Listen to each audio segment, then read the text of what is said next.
Hello नमस्कार दोस्तों, विद्यार्थी कम्युनिटी के डिजिटल प्लेटफॉर्म में आप सभी का स्वागत है।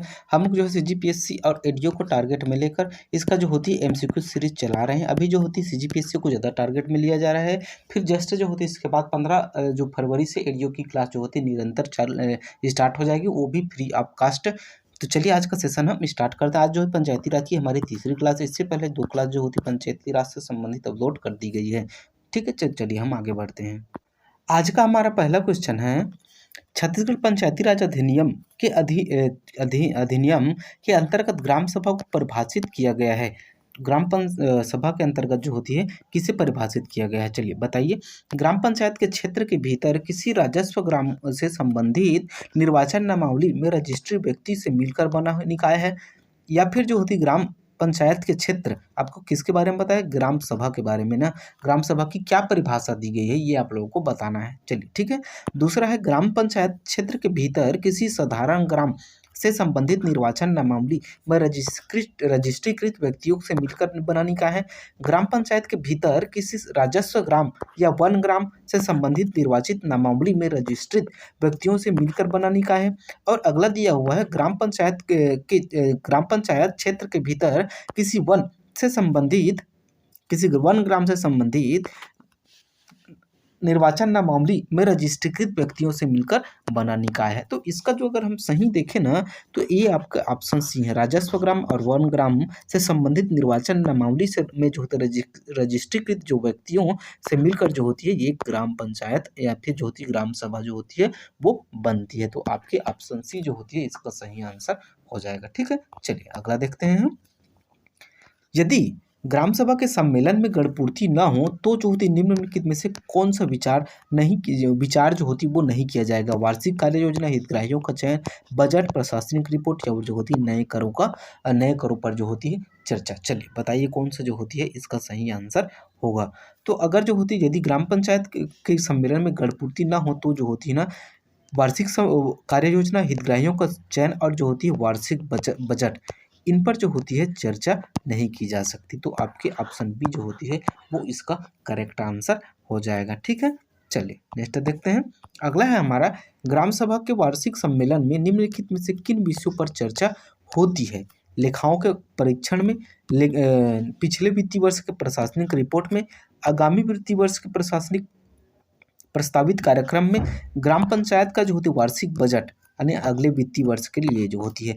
चलिए बताइए कौन सा जो होती है इसका सही आंसर होगा। तो देखिए, जब ग्राम पंचायत का ग्राम सभा का जो वार्षिक सम्मेलन होता है ना, तो उसमें लेखाओं का विवरण, पिछले जो वित्तीय वर्ष की प्रशासनिक रिपोर्ट और जो होती है आगामी वित्तीय वर्ष के लिए प्रस्तावित कार्यक्रम और ग्राम सभा का वार्षिक बजट, ये चारों जो होती है वो चारों के चारों विषयों पर जो होती है वो चर्चा की जाती है। तो इस हिसाब से आपका जो है ऑप्शन डी जो होती है इसका सही आंसर हो जाएगा। देखिए आप लोग क्वेश्चन को देखकर डरिएगा नहीं। आप लोगों के लिए कोशिश की गई है कि बेहतर से बेहतर क्वेश्चन डिजाइन किया जाए, क्योंकि जो होती वर्तमान समय में ना सीजीपीएससी हो चाहे ईडीयू को एग्जाम आएगा, उसमें जो होती संविधान और जो होती है आपका पंचायती राज, ये दोनों के जो होती है अधिकतर आप लोग को क्वेश्चन मल्टीपल क्वेश्चन जो है देखने को मिलेंगे। डायरेक्ट क्वेश्चन जो है वो बहुत कम जो है आप लोगों को देखने को मिलेंगे। ठीक है, चलिए अगला क्वेश्चन देखते हैं।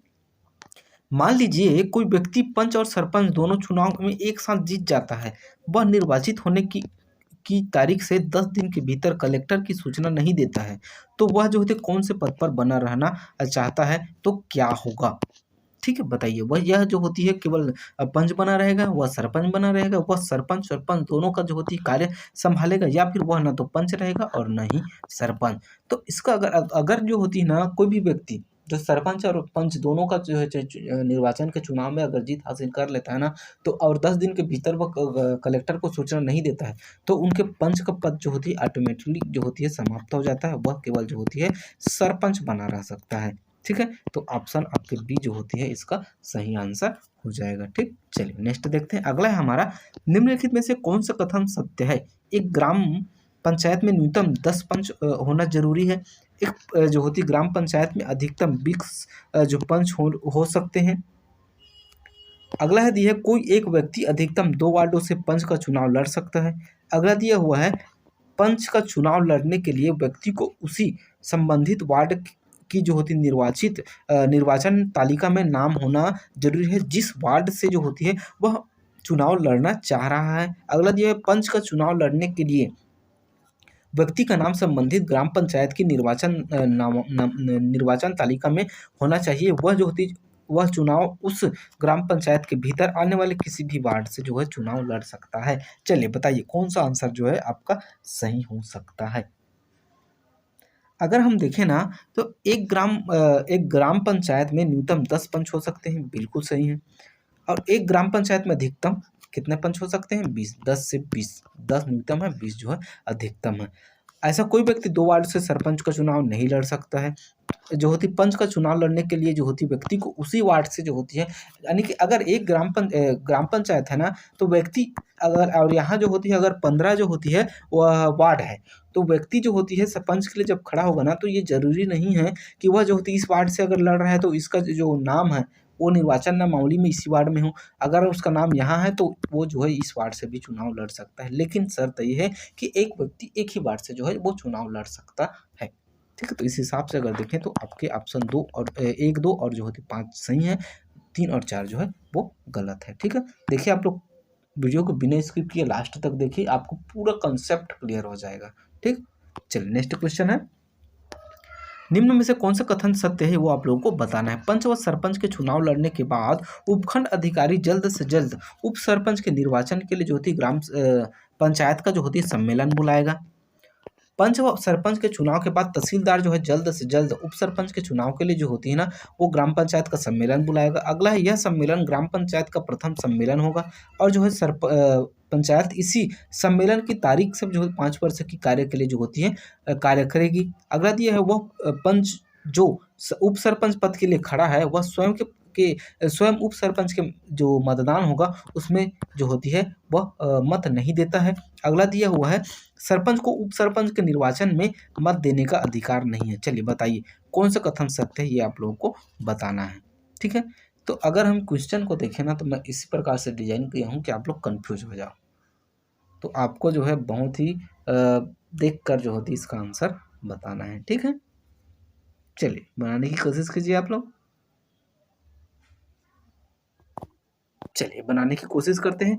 पंच और सरपंच के जो होती चुनाव के बाद जो है उपखंड अधिकारी जो होती है वह ग्राम पंचायत का सम्मेलन नहीं बुलाता है, जबकि तहसीलदार जो होती है वो जो होती है जो पंचायत है ना उसका जो होती है सम्मेलन बुलाता है। इसी सम्मेलन में जो होती है ना, आप लोगों को पूरा बता दे रहा हूँ, इसी सम्मेलन में जो होती है ना वो उप सरपंच का चुनाव होता है।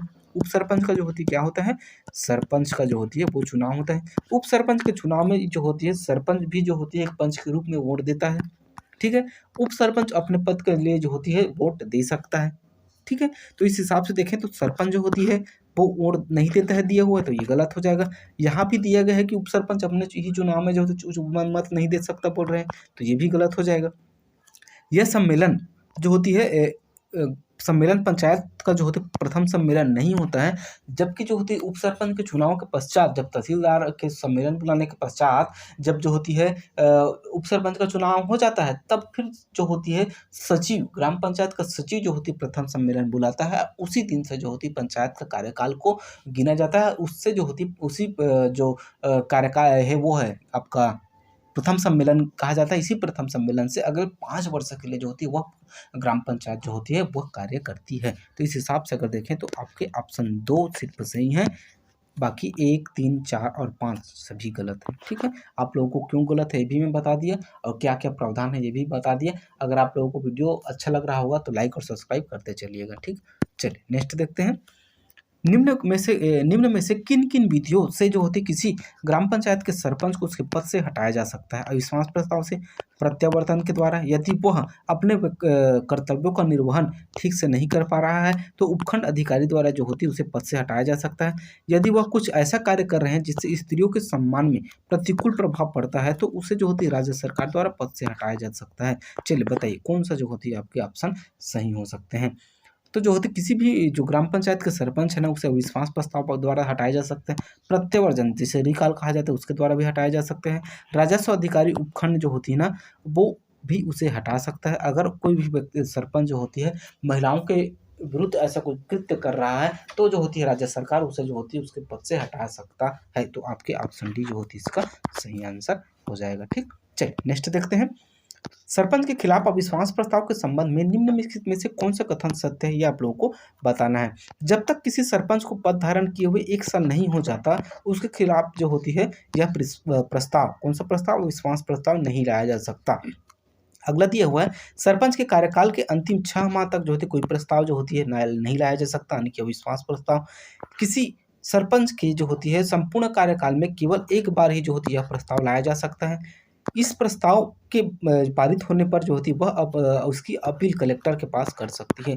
कौन सा कथन जो है आपका सही है, ये आप लोगों को बताना है। तो देखते हैं कि किसी भी सरपंच के विरुद्ध जो उसके कार्यकाल में जो कितने भी बार जो होती है वो अपना अविश्वास प्रस्ताव लाया जा सकता है। लेकिन जैसे कार्यकाल प्रथम सम्मेलन से स्टार्ट होगा ना, 1 वर्ष तक नहीं लाया जा सकता। साथ ही साथ जो अगर कार्यकाल 6 माह बचा है तब भी नहीं लाया जा सकता। इसके साथ ही अगर एक बार रिकॉल लाया गया, वह जो होती रिकॉल बोलता हूँ, अविश्वास प्रस्ताव लाया गया, अब और अविश्वास प्रस्ताव अगर निरस्त हो जाता है, यानी कि सरपंच के पक्ष में जो होती है वो अविश्वास प्रस्ताव पड़ता है, तब जो होती है ये आज जो होती है अगर अविश्वास प्रस्ताव लाया गया, ये जो होती निरस्त हो गया, तो अगले 1 साल तक जो होती है भी अविश्वास प्रस्ताव नहीं लाया जा सकता। यानी कि जो होती है अविश्वास प्रस्ताव के जो होती है रद्द होने के पश्चात 1 साल तक जो है वो अविश्वास प्रस्ताव नहीं लाया जा सकता। तो अगर हम देखें तो जो होती है कौन-कौन सा सही है, तो ये भी सही है, ये भी सही है, केवल ये गलत है और जो होती है ये भी सही है। उसकी अपील जो होती है कलेक्टर के पास जो होती है वो कर सकता है। ठीक, तो 1, 2 और जो है 4 सही है। तो 1, 2, 4 आपके ऑप्शन बी में है, तो आपके ऑप्शन बी जो होती है इसका सही आंसर हो जाएगा। ठीक, चलिए नेक्स्ट देखते हैं। कोई भी व्यक्ति सरपंच कब नहीं बना रह सकता, ये आप लोगों को बताना है। अगर वह 21 वर्ष की आयु ना हो तो अब वह सांसद हो, वह विधायक हो, वह किसी सरकारी सोसाइटी का जो होती है उपसभापति हो। चलिए बताइए, तो ये तो सिंपल है, ऑप्शन डी आ जाएगा। सभी कथन अगर उसकी आयु 21 वर्ष से कम है तो जो होती है वो सरपंच का चुनाव जो होती है लड़ ही नहीं सकता। साथ ही साथ अगर वह सांसद है, विधायक है और किसी सरकारी सोसाइटी का उपसभापति है तब भी वह चुनाव नहीं लड़ सकता। तो आपके ऑप्शन डी जो होती है इसका सही आंसर हो जाएगा। ठीक, चलिए नेक्स्ट देखते हैं। यदि जिला पंचायत का अध्यक्ष निलंबित हो जाता है तो क्या होगा? जिला पंचायत का उपाध्यक्ष कार्यवाहक अध्यक्ष के रूप में कार्य करेगा। जिला पंचायत का उपाध्यक्ष अध्यक्ष बन जाएगा। अध्यक्ष का पद जो होती है रिक्त हो जाएगा। सदस्यगण स्थानापन्न अध्यक्ष का जो होती है निर्वाचन करेंगे। चलिए बताइए कौन सा जो होती है आपका ऑप्शन सही है। तो ये जो होती है ऑप्शन डी जो होती है इसका सही आंसर है। अगर जो होती है जिला पंचायत का अध्यक्ष निलंबित हो जाता है तब जो होती है संबंधित सदस्यगण जो होती है अपने में से जो होती है एक व्यक्ति को स्थानापन्न जो होती है स्थानापन्न अध्यक्ष का मतलब होता है जब तक नए उपचुनाव के द्वारा जो होती है नया अध्यक्ष नहीं आ जाता तब तक के लिए जो होती है वो जो होती है उस जिला पंचायत का जो होती है वो अध्यक्षता करता है। तो यहाँ तक वीडियो देखने के लिए बहुत बहुत धन्यवाद। अगर आप लोगों को हमारी मेहनत ये वीडियो अगर बेहतर लगा होगा तो लाइक और सब्सक्राइब कीजिएगा, ज़्यादा से ज़्यादा लोगों तक शेयर कीजिएगा। मिलते हैं ऐसे किसी नेक्स्ट वीडियो में, तब तक के लिए जय हिंद, जय भारत, जय छत्तीसगढ़।